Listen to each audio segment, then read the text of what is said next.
Assalamualaikum warahmatullahi wabarakatuh. Halo teman-teman.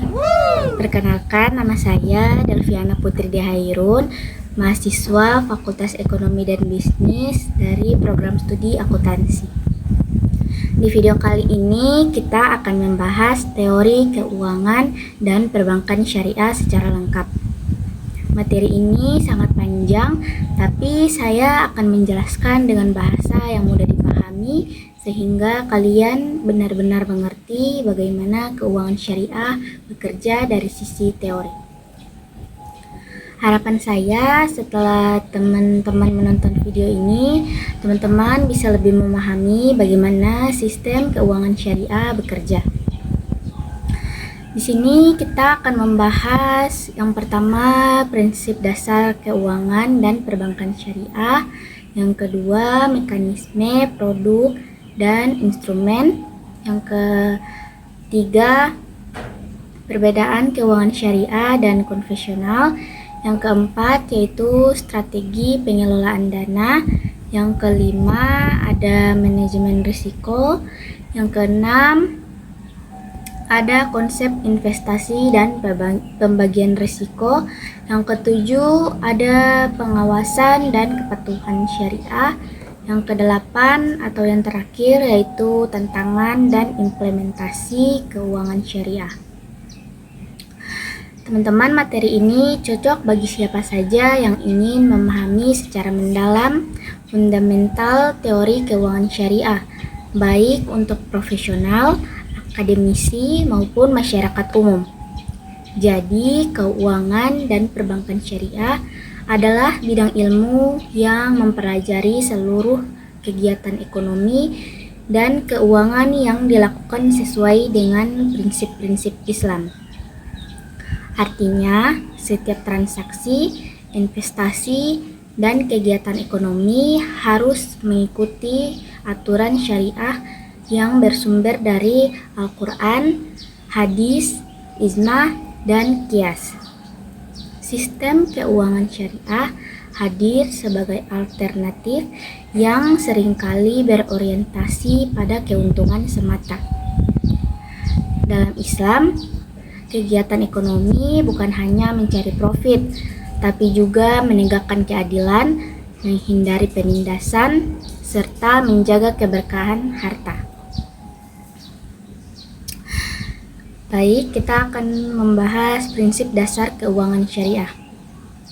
Prinsip dasar keuangan syariah ada keadilan dan etika dalam keuangan syariah.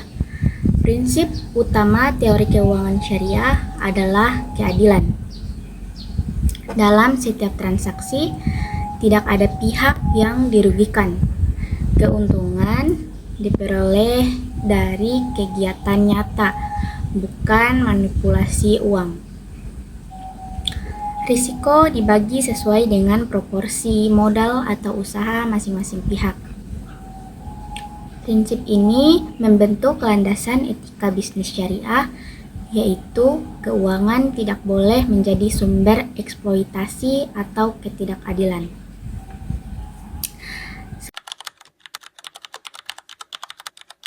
Misalnya, Bank Syariah memiliki prinsip antara lain 1. Keadilan yang mana setiap manusia memiliki hak dan kewajiban yang sama. Dalam perbankan syariah, prinsip keadilan diterapkan dengan berbagai keuntungan atas dasar penjualan real sesuai kontribusi dan resiko masing-masing pihak. 2. Kemitraan, yang berarti posisi nasabah investor atau penyimpan dana dan pengguna dana, serta lembaga keuangan itu sendiri, sejajar sebagai mitra usaha yang saling bersinergi untuk memperoleh keuntungan. 3. Transparansi. Lembaga keuangan syariah akan memberikan laporan keuangan secara terbuka dan berkesinambungan agar nasabah investor dapat mengetahui kondisi dananya. 4. Universal, yang artinya tidak membedakan suku, agama, ras, dan golongan dalam masyarakat sesuai dengan prinsip Islam sebagai rahmatan lil alamin. Selanjutnya kita akan membahas larangan riba. Teman-teman tahu nggak sih apa itu riba? Kalau nggak tahu, dengar sampai habis ya. Riba adalah penambahan nilai tetap pada modal pinjaman yang tidak disertai risiko. Dalam teori keuangan syariah, riba dianggap menimbulkan ketidakadilan karena pihak peminjam selalu dirugikan jika usaha gagal. Keuntungan harus berbasis aktivitas nyata dan risiko usaha, bukan bunga tetap. Konsep ini mendasari semua produk keuangan syariah, di mana bank dan nasabah berbagi risiko melalui akad bagi hasil, bukan sekedar pemberian pinjaman berbunga.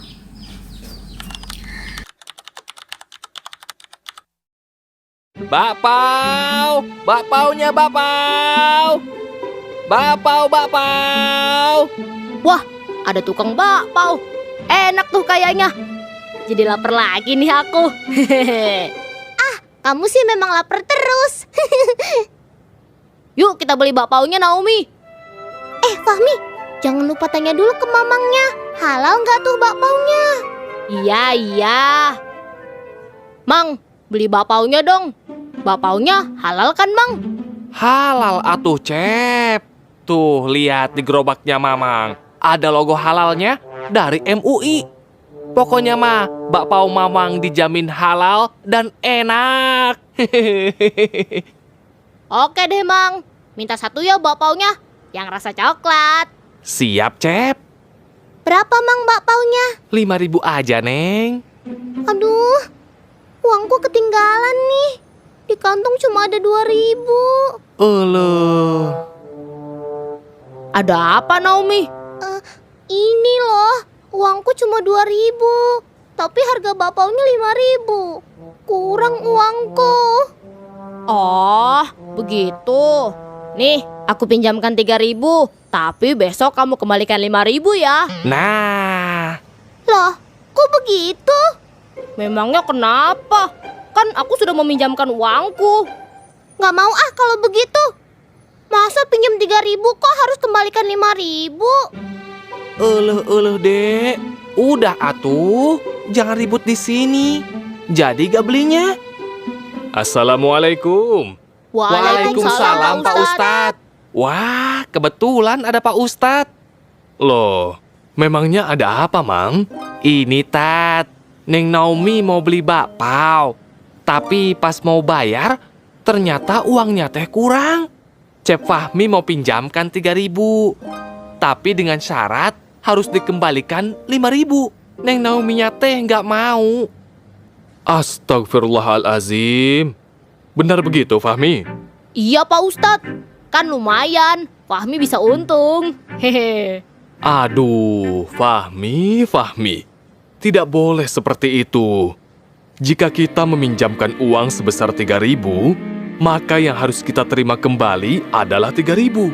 Tidak kurang dan tidak lebih. Tuh Fahmi, tidak boleh seperti itu tahu. Loh, memangnya kenapa, Pak Ustadz? Apabila hutang 3.000 dikembalikan 5.000, maka tambahan 2.000 itu disebut riba. Dalam agama kita, riba itu merupakan hal yang sangat dibenci oleh Allah Subhanahu wa Ta'ala. Waduh, berarti apa yang Fahmi lakukan tadi harus dihindari ya, Pak Ustadz? Betul. Orang yang berhutang berarti dia sedang membutuhkan bantuan kita. Karena itu, kita tidak boleh memberatkannya dengan hutang yang ditambah jumlahnya. Nanti Allah bisa tidak cinta lagi terhadap kita. Astagfirullahalazim. Hampir saja Allah marah sama Fahmi. Kalau begitu, ini uangnya Naomi. Kamu tidak usah kembalikan. Beneran nih. Nah, kalau itu namanya sedekah. Allah Subhanahu wa Ta'ala sangat suka dengan orang yang bersedekah. Hehe, Fahmi gitulah. Ya udah, makasih ya Fahmi. Tapi nanti aku tetap kembaliin uang kamu. Karena aku kan cuma pinjam. Nah, biar lebih disukai Allah, gimana kalau Cep Fahmi beli lagi bakpaonya 5? Enak aja.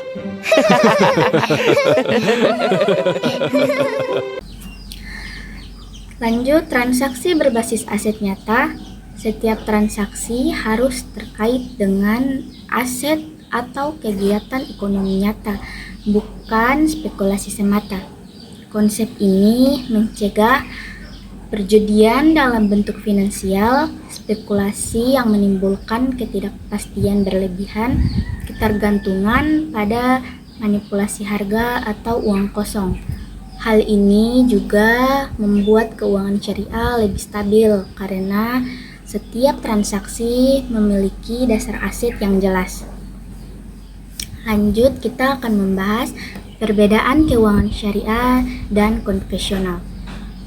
Perbedaan keduanya tidak hanya pada teknis bunga atau bagi hasil, tapi pada filosofi dasar dan moral ekonomi. Contoh nyatanya, teman-teman, jika seseorang ingin membeli rumah di bank konvensional, nasabah meminjam uang dan membayar bunga setiap bulan. Di bank syariah, bank membeli rumah tersebut lalu menjual kembali pada nasabah dengan sistem murabahah atau harga pokok ditambah dengan margin keuntungan tetap. Tidak ada bunga, hanya margin yang disepakati. Lanjut, prinsip transparansi. Teori keuangan syariah menekankan keterbukaan, yaitu hak dan kewajiban setiap pihak harus jelas sejak awal. Semua akad harus rinci dan dapat dipahami. Nasabah dan bank sama-sama memahami risiko, keuntungan, dan mekanisme pembagian hasil. Transparansi ini menjadi fondasi untuk pengawasan internal dan kepatuhan terhadap prinsip syariah. Selanjutnya ada teori mekanisme produk keuangan syariah. Mekanisme murabahah. Murabahah adalah akad jual beli dengan margin keuntungan yang disepakati. Bank membeli aset sesuai permintaan nasabah. Bank menjual kembali aset dengan harga yang lebih tinggi. Keuntungan tersebut disebut dengan margin. Semua biaya dan margin disepakati di awal tanpa bunga tersembunyi. Prinsip ini menekankan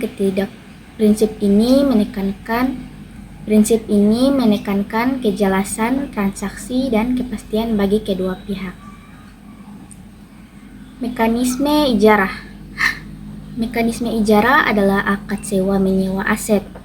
Bank membeli dan menyewakannya ke nasabah atau pihak ketiga. Pendapatan bank berasal dari sewa, bukan dari bunga. Aset tetap menjadi milik bank, sementara nasabah memperoleh manfaat dari penggunaan aset. Mekanisme mudharabah. Mekanisme mudharabah adalah kemitraan modal dan pengelolaan. Pemilik modal menyediakan dana, pengelola usaha menjalankan proyek. Keuntungan dibagi sesuai nisbah kesepakatan. Kerugian ditanggung pemilik modal kecuali ada kelalaian pengelola. Mudharabah sendiri menekankan bagi risiko yang adil dan berbasis usaha nyata, sehingga bank tidak menjadi pihak yang hanya menunggu bunga. Early berencana untuk membuka usaha bakeri. Setelah menghitung perkiraan modal awal dalam usaha bakerinya, memerlukan modal yang cukup banyak. Uang yang dimiliki Early tidak cukup untuk dijadikan modal dalam usaha bakerinya. Akhirnya, untuk menutupi kekurangan modal yang dibutuhkan, Early memutuskan untuk meminjam dana kepada bank. Early meminjam kepada pihak bank sebesar 100 juta. Bank pun meminjamkan seperti yang diminta untuk digunakan modal usaha. Setelah kedua belah pihak mencapai kesepakatan, keduanya menggunakan akad mudharabah, di mana Early mendapatkan keuntungan sebesar 60% dan pihak bank mendapatkan keuntungan 40%. Setelah itu, keduanya menandatangani persetujuan dan Early pun diberikan pinjaman sebesar 100 juta. Pada usahanya di bulan pertama, Early mencatat bahwa usahanya telah memberikan keuntungan sebesar 10 juta per bulan. Hingga pada akhir tahun tercatat bahwa Erli mendapatkan keuntungan sebesar 120 juta. Setelah usahanya berlangsung selama 1 tahun, seperti yang disebut dalam perjanjian, Erli terus menyetor uangnya kepada bank melalui tabungan mudharabah. Erli pun dapat mengembalikan uang yang dipinjam beserta keuntungan pada bank. Kemudian dilakukan pembagian hasil yang besarnya sesuai dengan perjanjian yang telah disetujui. Jadi, dari keuntungan 120 juta selama 1 tahun, Erli memperoleh keuntungan 60% sebesar 72 juta dan bank memperoleh keuntungan 40% sebesar 48 juta. Erli mengembalikan total pinjaman ditambah keuntungan untuk bank sebesar 148 juta. Sekian penjelasan tentang contoh kasus dan penyelesaiannya pada akad mudharabah. Semoga bermanfaat dan terima kasih. Wassalamualaikum warahmatullahi wabarakatuh. Menunggu bunga. Lanjut, ada mekanisme musyarakah. Musyarakah adalah kerjasama modal bersama. Semua pihak menyetor modal sesuai kesepakatan. Keuntungan dan kerugian dibagi berdasarkan proporsi modal. Konsep ini menekankan tanggung jawab bersama dan kepemilikan proporsional. Selanjutnya ada mekanisme Qardul Hasan. Qardul Hasan adalah pinjaman lunak tanpa bunga. Digunakan untuk membantu pihak membutuhkan dana. Bank hanya mengenakan biaya administrasi minimal. Tujuan utamanya adalah memberikan bantuan tanpa mencari keuntungan berlebih. Lanjut, ada mekanisme deposito mudharabah. Deposito mudharabah adalah mekanisme menabung dengan prinsip bagi hasil. Nasabah menaruh dana di bank dan bank mengelola dana melalui usaha atau investasi halal. Keuntungan dibagi sesuai nisbah yang telah disepakati. Lanjut, ada mekanisme sukuk. Mekanisme sukuk adalah instrumen berbasis aset. Investor memiliki bagian kepemilikan aset nyata. Keuntungan diperoleh dari pendapatan aset, bukan bunga. Risiko dibagi proporsional sesuai kepemilikan. Selanjutnya ada mekanisme istinsa. Mekanisme istinsa adalah akad pembiayaan produksi barang pesanan. Bank membiayai produksi barang sesuai permintaan nasabah. Pembayaran bisa dicicil atau setelah barang selesai. Teori ini menekankan proyek nyata dan aset yang jelas. Selanjutnya kita akan membahas manajemen risiko dalam teori keuangan syariah. Manajemen risiko adalah bagian integral dari teori keuangan syariah. Prinsip dasarnya adalah risiko harus diketahui, dikelola, dan dibagi secara adil. Di sini ada jenis risiko utama, yaitu risiko pasar, perubahan harga aset yang dibiayai bank. Yang kedua ada risiko kredit, yaitu kegagalan nasabah dalam memenuhi kewajiban. Yang ketiga ada risiko likuiditas, ketidakmampuan bank memenuhi kewajiban cair. Yang keempat ada risiko operasional, yaitu kesalahan administrasi, kecurangan, atau kegagalan sistem. Dan yang terakhir teman-teman, ada risiko kepatuhan syariah, produk atau transaksi tidak sesuai prinsip syariah.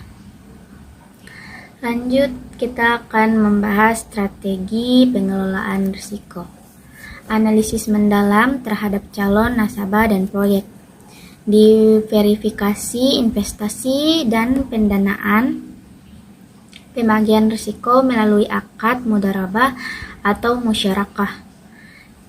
Pengawasan rutin oleh Dewan Pengawas Syariah. Kejelasan kontrak, akta akad yang rinci.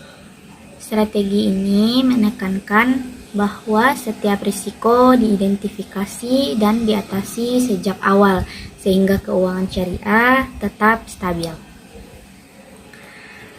Selanjutnya ada prinsip pembagian risiko.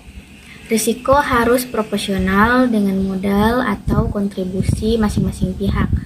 Tidak boleh ada pihak yang menanggung kerugian sepihak.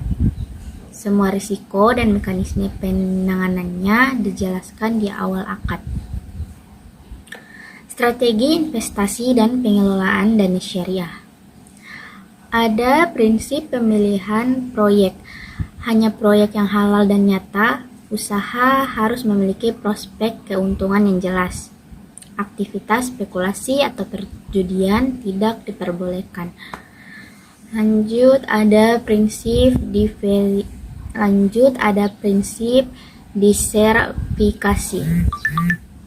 Dana harus disebar ke berbagai proyek dan instrumen syariah. Diversifikasi mengurangi risiko kerugian total. Strategi ini menekankan stabilitas dan keberlanjutan investasi. Selanjutnya ada transparansi dan laporan berkala. Bank wajib memberikan laporan kinerja dana. Semua pihak memahami perkembangan proyek dan pembagian keuntungan. Laporan ini menjadi dasar evaluasi dan pengawasan. Pengawas Dewan Pengawas Syariah memastikan semua transaksi sesuai prinsip syariah. Menjadi kontrol internal untuk kepatuhan dan keadilan. Penentuan nisbah bagi hasil. Nisbah ditentukan berdasarkan risiko dan kontribusi masing-masing pihak. Prinsip ini menjaga keadilan dan keseimbangan dalam hubungan finansial. Selanjutnya kita akan membahas teori keuangan syariah dalam pengelolaan portofolio. Pengelolaan portofolio berbasis teori bagi hasil dan aset nyata. Penempatan dana dilakukan pada instrumen yang sesuai profil risiko. Alokasi dana mempertimbangkan likuiditas, risiko, dan potensi keuntungan. Prinsip utamanya adalah investasi harus halal, aman, dan adil. Kepatuhan syariah dan integritas sistem. Dewan Pengawas Syariah menjadi mekanisme utama kepatuhan. Semua produk dan aktivitas bank diawasi secara reguler. Akad dan kontrak harus jelas, rinci, dan tidak merugikan pihak manapun. Kepatuhan syariah menjadi fondasi stabilitas dan kepercayaan nasabah. Selanjutnya, kita akan membahas tantangan dan implementasi keuangan syariah. Meskipun potensinya besar, tapi berbagai tantangan yang dihadapi sistem keuangan syariah antara lain yaitu kurangnya pemahaman masyarakat. Banyak masyarakat yang masih menganggap bank syariah sama saja dengan bank konvensional. Regulasi dan standar akuntansi yang belum seragam. Diperlukan sinergi antara otoritas keuangan, ulama, dan akademisi agar praktik syariah terstandar. Sumber daya manusia terbatas yang memahami fikih, muamalah, dan ekonomi modern masih kurang. Persaingan dengan sistem konvensional. Bank syariah harus menawarkan produk yang kompetitif namun tetap sesuai syariah. Kurangnya inovasi dan riset keuangan Islam. Keuangan syariah perlu lebih aktif mengembangkan produk berbasis teknologi digital dan investasi sosial. Dari materi tadi yang kita bahas teman-teman, saya menarik kesimpulan bahwa teori keuangan dan perbankan syariah menekankan keadilan dan transparansi. Setiap transaksi harus adil dan terbuka. Berbasis aset nyata, tidak ada spekulasi yang berlebihan bagi hasil dan pembagian risiko, keuntungan, dan kerugian dibagi secara adil. Manajemen risiko yang sistematis. Risiko diidentifikasi dan dikendalikan. Diversifikasi dan pengelolaan dana. Dana tersebar untuk mengurangi risiko. Kepatuhan syariah dan pengawasan internal. Menjamin semua kegiatan prinsip tetap halal dan sesuai prinsip. Dengan memahami teori ini, siapapun dapat mengelola dana secara halal, aman, dan adil, serta memahami dasar pengelolaan bank syariah yang berlandaskan prinsip keuangan syariah. Teman-teman, itu saja yang bisa saya sampaikan. Semoga video ini bisa bantu kamu memahami dasar-dasar teori keuangan perbankan syariah dengan lebih mudah. Kalau kamu suka pembahasan seperti ini, jangan lupa like, komen, share, and subscribe. Terima kasih sudah menonton sampai akhir. Sampai jumpa di video berikutnya. Wassalamualaikum warahmatullahi wabarakatuh.